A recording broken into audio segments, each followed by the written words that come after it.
Welcome back to All Together Now. I'm Christiane Klein in New York. We're talking to the finalists in the That Was Easy competition. Youth Venture and Staples have teamed up to present the competition to celebrate the power of young people to make change in our society.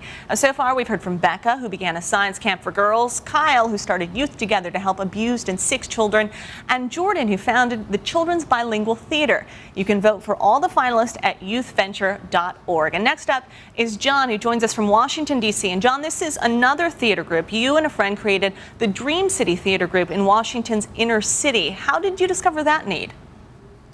Well, my friend and I, our friends, were kind of always into, I guess, hip-hop, poetry, kind of arts, creative expression, really as a means to kind of keep us away from some bad influences. And I was on the Mayor's Youth Advisory Council, and in early 2005, Youth Venture came and made a presentation. And I said, this is it. This is my opportunity to take my ideas, to take my dreams and make them a reality.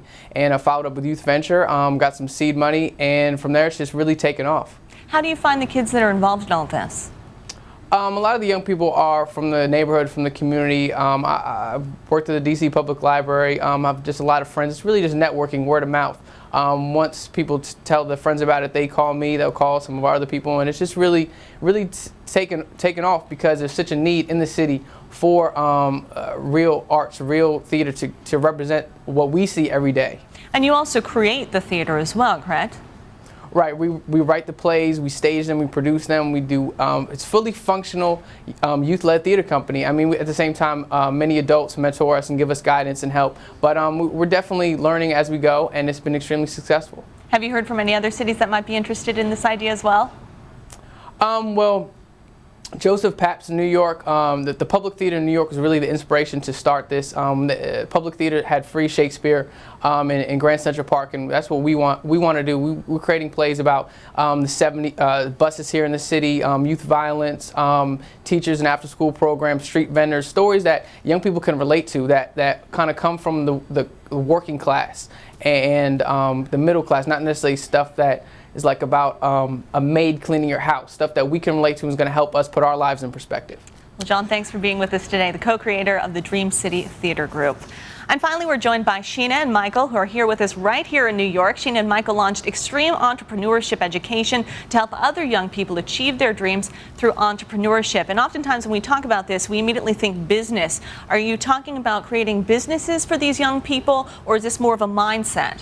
It's actually both. We really believe in the power of entrepreneurship and the entrepreneurial mindset to help students take ownership over their lives and control over their lives.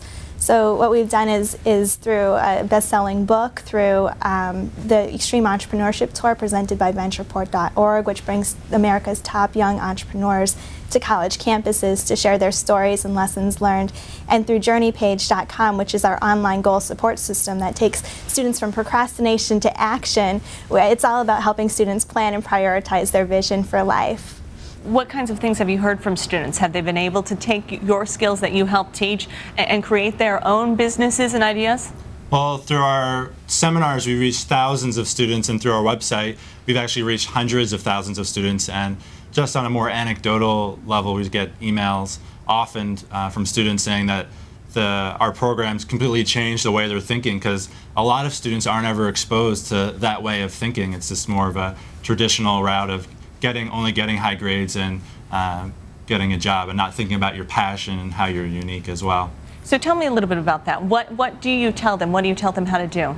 Our goal is really to get students to take action. We try to let them know that now is the best time to take action, rather than letting their dream die silently. And we really believe that because students don't have a lot of the same responsibilities that older people do, things like mortgages, like children. So they have less to lose. And there's also a lot of organizations that are out there that are, as a student, willing to help you. Organizations like Staples and Youth Venture, whose goal is to help students dream it and do it. And organizations in the entrepreneurship field like National Foundation for Teaching Entrepreneurship, Students in Free Enterprise, and even through high schools and colleges. When Michael and I are both graduates of New York University, and they were a huge support to us as we were starting up. Well, thank you both for being with us. We have such a limited time and so many of you. That was Sheena and Michael who created Extreme Entrepreneurship Education. And there you have it, 5 very worthy endeavors by some amazing young people. Again, you can just go to youthventure.org to pick your winner. And that is